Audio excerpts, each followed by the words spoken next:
ಉತ್ಕಲದ ದಿಕ್ಕಿನಿಂದ ಧೂಳನ್ನು ಎಬ್ಬಿಸುತ್ತಾ ಒಂದು ಭಾರೀ ಸೇನೆ ಬರುತ್ತಿತ್ತು.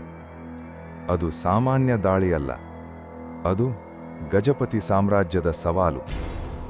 ದಕ್ಷಿಣ ಭಾರತದ ರಾಜಕೀಯದಲ್ಲಿ ಈ ಹೆಸರು ಭಯ ಹುಟ್ಟಿಸುತ್ತಿತ್ತು. ಗಜಪತಿ ಸಾಮ್ರಾಜ್ಯ. ಶಕ್ತಿಶಾಲಿ ರಾಜರು, ಅನುಭವಿ ಸೇನೆ ಮತ್ತು ವಿಜಯನಗರದ ಗಡಿಗಳನ್ನು ಮೀರುವ ಹವ್ಯಾಸ.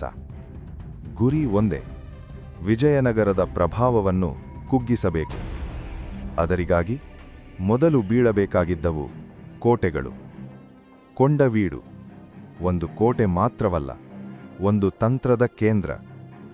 ಅದಿನ ಗೋಡೆಗಳಿಗೆ ಮೊದಲು ರಕ್ತ ತಾಗಿತು. ಕತ್ತಿಗಳ ಘರ್ಷಣೆ, ಯೋಧರ ಕಿರುಚಾಟ, ರಾತ್ರಿ ಹಗಲುಗಳ ಭೇದವಿಲ್ಲದೆ ಯುದ್ಧ ನಡೆದಿತು. ಮುಂದೆ ಉದಯಗಿರಿ, ಪರ್ವತಗಳ ನಡುವೆ ನಿಂತ ಅಜೇಯ ಕೋಟೆ ಎಂದು ಹೆಸರಾದದ್ದು. ಆದರೆ ಗಜಪತಿ ಸೇನೆ ಅಲ್ಲಿ ನಿಂತಿಲ್ಲ. ಕೋಟೆಯ ಮೆಟ್ಟಿಲುಗಳು ಯೋಧರ ರಕ್ತದಿಂದ ಜಾರುವಂತಾಯಿತು. ಮೂರನೆಯದು ಕೊಂಡಪಳ್ಳಿ. ಇದು ಬೀಳುತ್ತದೆ ಎಂದರೆ ವಿಜಯನಗರದ ಗೌರವವೇ ಕಂಪಿಸಿಬಿಡುತ್ತದೆ ಎನ್ನುವ ನಂಬಿಕೆ. ಗಜಪತಿಗಳು ಅದಕ್ಕಾಗಿ ಎಲ್ಲವನ್ನೂ ಪಣಕ್ಕಿಟ್ಟರು.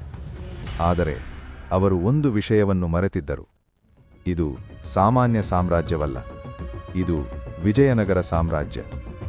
ವಿಜಯನಗರ ಸೇನೆ ಪ್ರತಿದಾಳಿ ಆರಂಭಿಸಿತು. ಒಂದು ಕೋಟೆ, ಒಂದು ಯುದ್ಧ, ಒಂದು ಯುದ್ಧ, ಒಂದು ಪ್ರತೀಕಾರ. ಕೃಷ್ಣದೇವರಾಯನ ಕಾಲದಲ್ಲಿ ಈ ಹೋರಾಟ ತೀವ್ರತೆಯ ತುದಿಗೆ ತಲುಪಿತು. ಕೃಷ್ಣದೇವರಾಯ ಯುದ್ಧವನ್ನು ಸಿಂಹಾಸನದಿಂದ ನೋಡಿಲ್ಲ. ಅವನು ರಾಜಕೀಯವನ್ನು, ಯುದ್ಧವನ್ನು ಒಟ್ಟಿಗೆ ಆಡಿದ. ವಿಜಯನಗರದ ಕತ್ತಿಗಳು ಮತ್ತೆ ಮಿಂಚಿದವು. ಗಜಪತಿ ಸೇನೆಯ ಧೈರ್ಯ ಒಂದೊಂದೇ ದಿನ ಕುಸಿಯತೊಡಗಿತು. ಕೋಟೆಗಳು ಒಂದೊಂದಾಗಿ ವಿಜಯನಗರದ ವಶವಾಯಿತು. ಅಂತಿಮವಾಗಿ ಗಜಪತಿ ಸಾಮ್ರಾಜ್ಯ ಹಿಂದೆ ಸರಿಯಿತು. ಸೋಲು ಒಪ್ಪಿಕೊಳ್ಳಬೇಕಾಯಿತು. ಮತ್ತು ವಿಜಯನಗರದ ಗೌರವ ಇನ್ನಷ್ಟು ಎತ್ತರಕ್ಕೇರಿತು. ಇದು ಕೇವಲ ಕೋಟೆಗಳ ಜಯವಲ್ಲ, ಇದು ರಾಜಕೀಯ ಪ್ರಾಬಲ್ಯದ ಘೋಷಣೆ. ಇದು ದಕ್ಷಿಣ ಭಾರತದ ಸಿಂಹಾಸನದ ಮೇಲೆ ವಿಜಯನಗರದ ಹಿಡಿತ. ಇಂದು ಆ ಕೋಟೆಗಳು ಮೌನವಾಗಿವೆ, ಆದರೆ ಅವುಗಳ ಗೋಡೆಗಳು ಇನ್ನೂ ಹೇಳುತ್ತಿವೆ. ಉತ್ಕಲದಿಂದ ಬಂದ ಸೇನೆಯು ಒಮ್ಮೆ ವಿಜಯನಗರದ ಮುಂದೆ ತಲೆಬಾಗಿದ ಕಥೆಯನ್ನು.